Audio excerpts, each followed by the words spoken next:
All right, what's up, everybody? So this is the talk down after 40 days of drumming. This is my little room here where I was locked in. I think I ended up taking showers on Wednesdays and Sundays, so I would get out of this room at that point. And then I think 2 or 3 times my mom left me a note that they were leaving and that I could get some porch time downstairs by myself. So I got to get outside and get some sunlight and see the sky and stuff. I did have windows here, so I could see outside, but where the drum set is, there's not really any access to outside light or anything. So it was very isolated, very much time by myself. I'm amazed at how quickly it went. Like almost every day I was amazed that, wow, it's been a week, wow, it's been 2 weeks, man, it's been 20 days, it's been 30 days, and it just didn't seem like that much time. That's not to say that there were not days where the time would kind of drag a little bit. I was physically exhausted by the end of it, just so kind of wiped out by the whole thing and by making myself do that.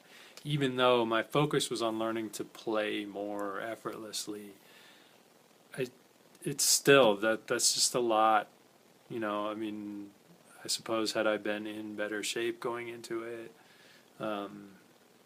yeah, probably would have helped. But I did almost the best I could.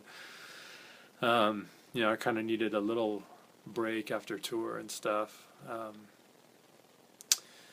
But yeah, it was definitely physically very tiring. I'm sure because it was mentally and emotionally tiring as well. I went through a lot. You spend that much time with yourself and you go through a lot of parts of your own psyche during that time, and a lot of old things that I'd forgotten about bubble up, and some things not that old that I haven't come to terms with or whatever, and those things would come into my mind. So in a lot of ways I had this opportunity to kind of deal with myself and my own reaction to certain things in my life, and all kinds of different stuff,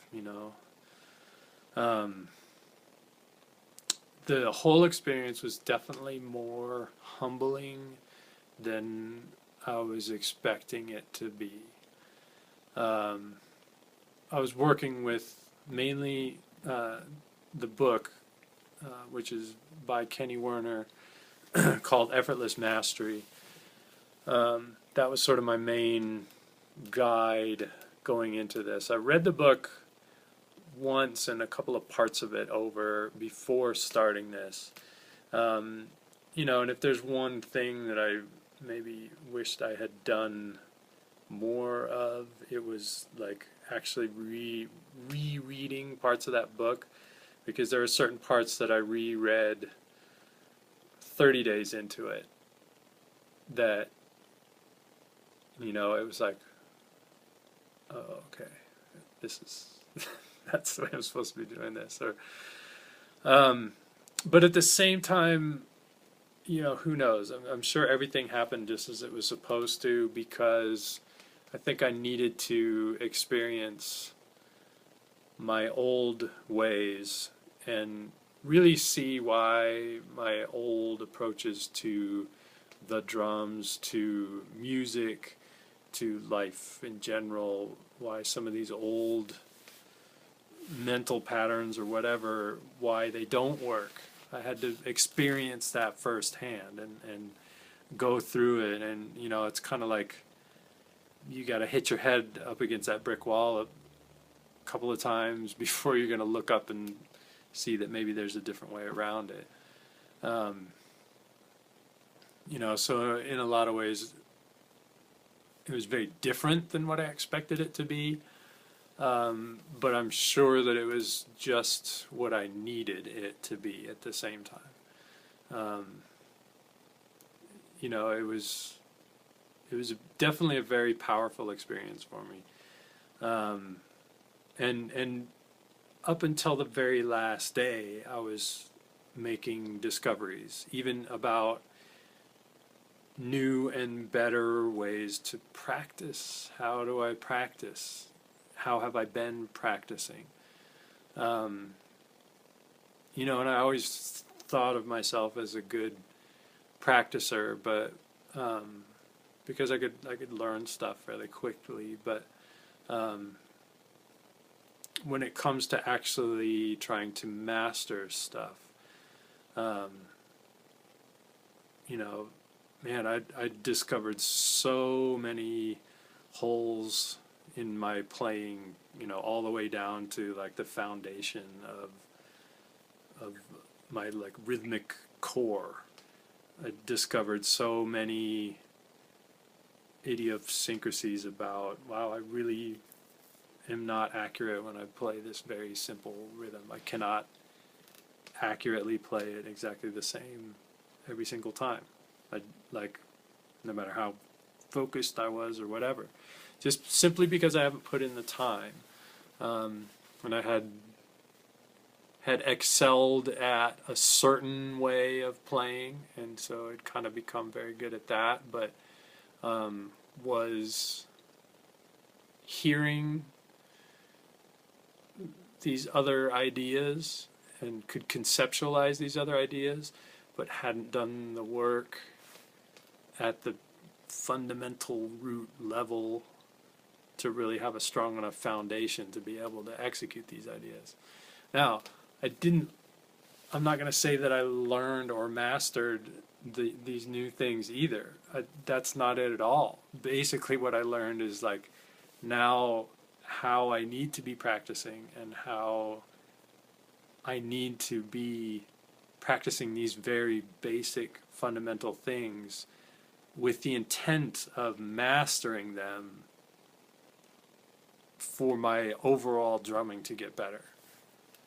And mastering being a point of where I can play something perfectly every single time without thinking about it. It just comes out of me perfectly.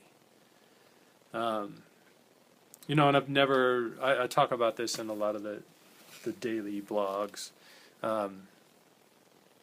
So I did end up blogging or vlogging, whatever you want to call it. I did end up blogging every day. I think except for day 40, I was just kind of done and knew I was going to be making this sort of talk down video and was just going to leave it to that. But every other day I did, anywhere from a very short video to some of them are, I think, almost like 20 minutes long. Because I was making these discoveries and kind of wanted to document it more for myself more than anything. If there are those of you out there who want to watch that stuff, I'm going to be posting it on YouTube. Some of it, and during that process, like there were days when I was just exhausted. There were days when I was depressed. There were days when I just wasn't feeling very good about how things were going. And in this humbling process that was taking place, that was a heavy thing happening. So I would record this video at the end of the day, being exhausted and kind of not feeling so great, and would kind of rewatch some of it, and I'm like, man, these are like really kind of depressing, or whatever, not very bang pow entertainment kind of stuff.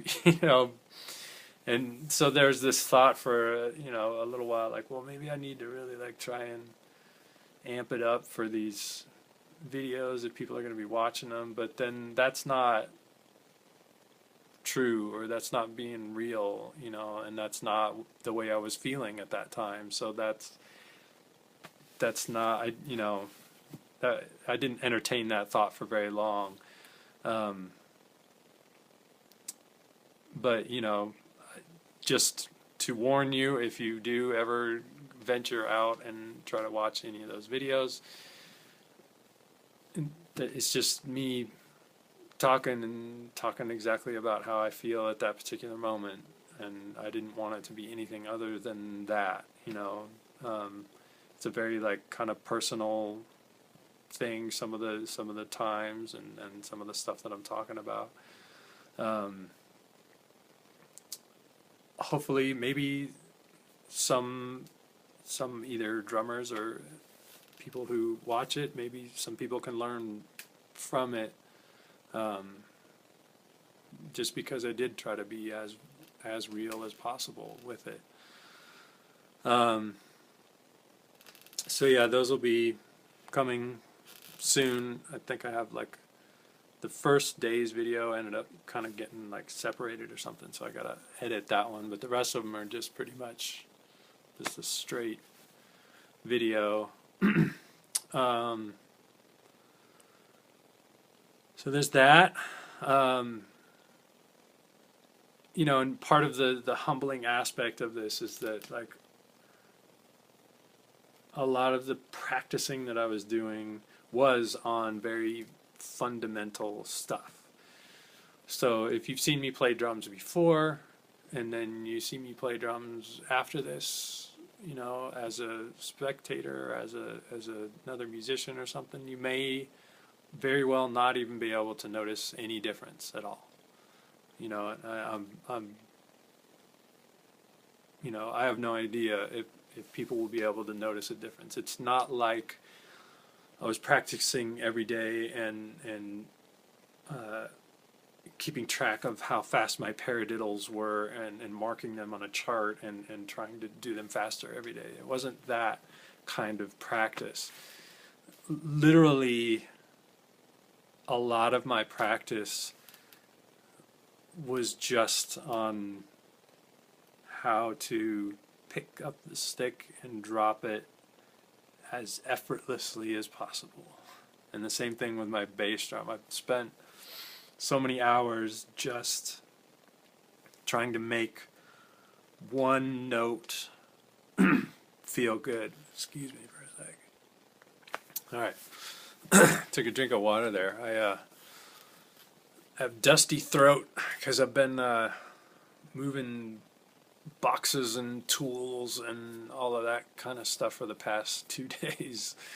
It was 40 days of drumming, one kind of day of rest and catching up on some emails and business matters, and then 2 days of intense moving, intense, like I don't know if anybody's seen my last Facebook post, but just my dad has a very large garage plus a shed plus an attic full of tools, plumbing supplies, electronic stuff, wires, cables, DVD players, speakers, stereo systems, you name it.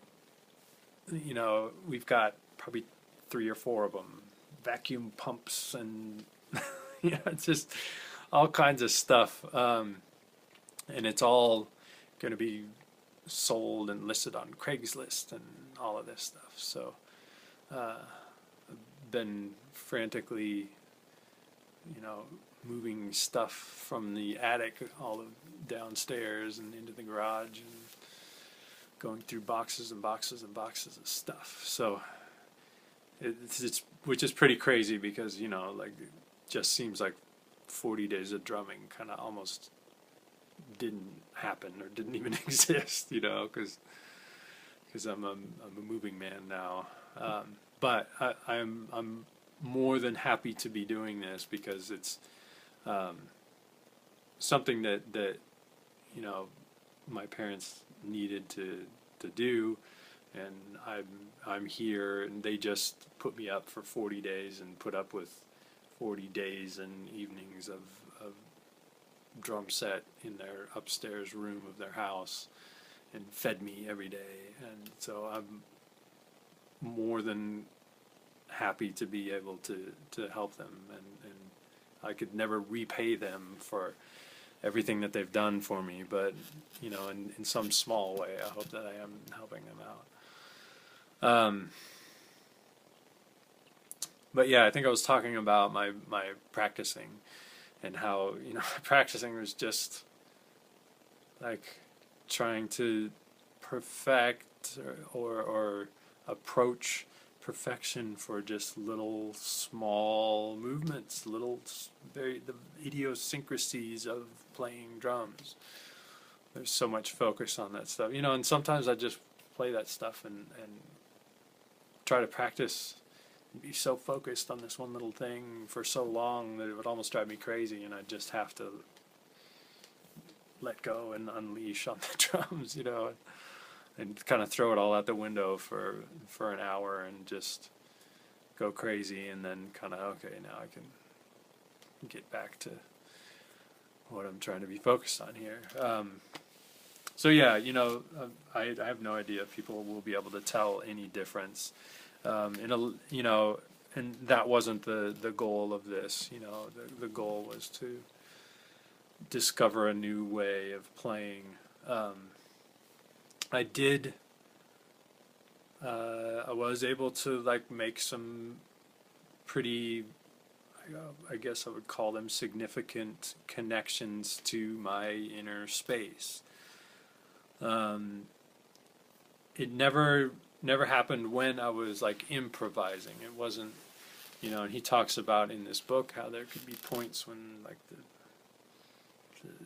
universal energy is flowing through you, and you're just watching your hands as they're making their own choices and playing everything for you.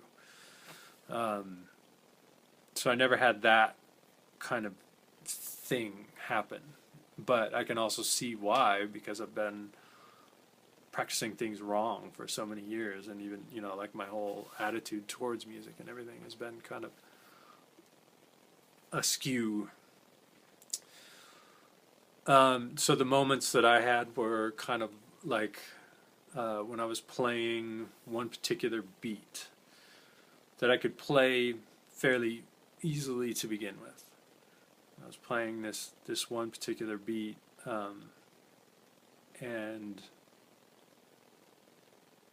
was focusing on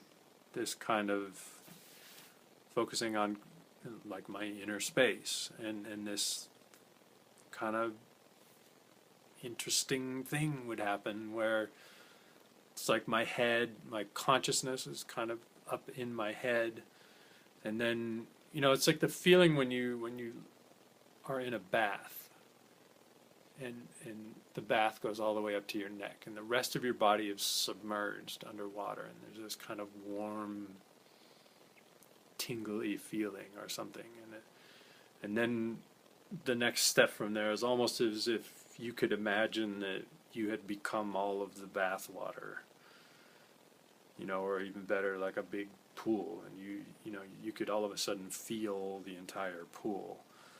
And so I'm playing this beat, and it's like there are these sticks here, and there's these foot pedals down below, that my body is moving, but I'm not really playing this beat. I'm not controlling it.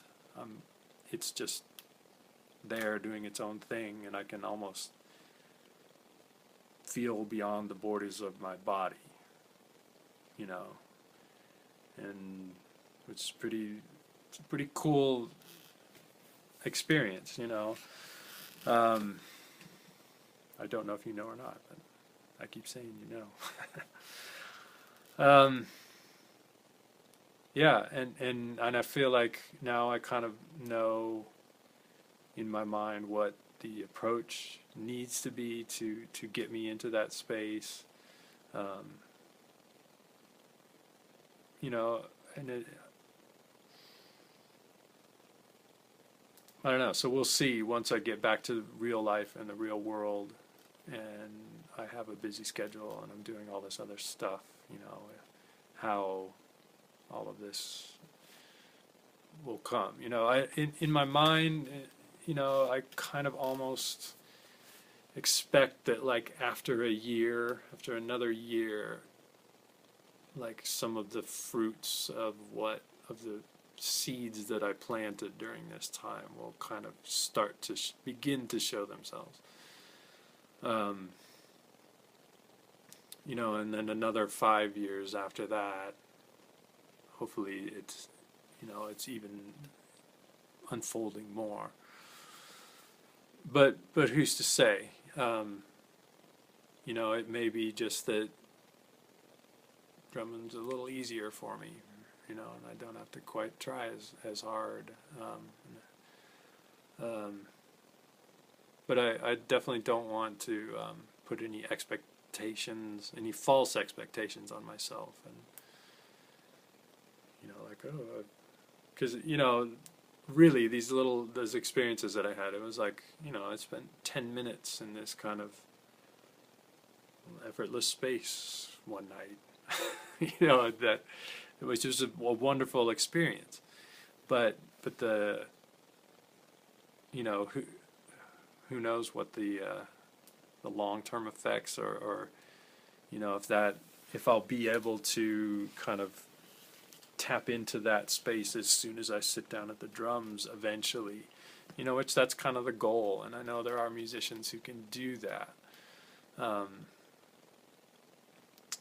But who knows? I'm just gonna kind of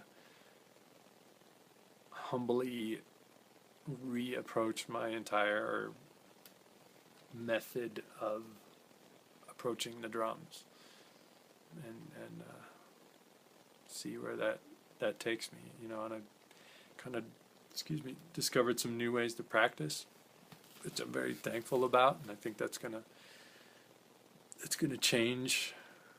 Hopefully that will keep me going in that direction, where drumming and creating music becomes more and more effortless.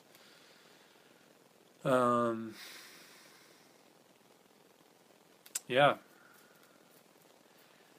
I think that's about it, maybe for this video. I'm going to draw the line there, as they say, and then very soon I will be posting the other video blogs for those who are interested, and you'll see, like, from day one, when my beard and everything, I was all clean shaven, and then it just keeps growing, and then turns into this, which I cannot wait to shave off, because this thing is not a soft, fuzzy beard.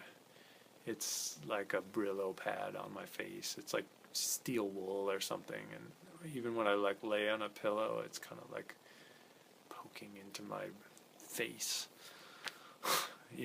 Not a super pleasant thing.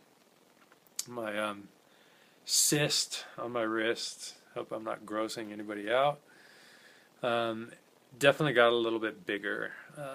So after the whole thing, I kind of did some research on YouTube, and you can kind of do little home operations on these little guys, and there's just this weird clear jelly that comes out of them, and most of the time they just go away. Sometimes they fill up again, and then you have to poke them again.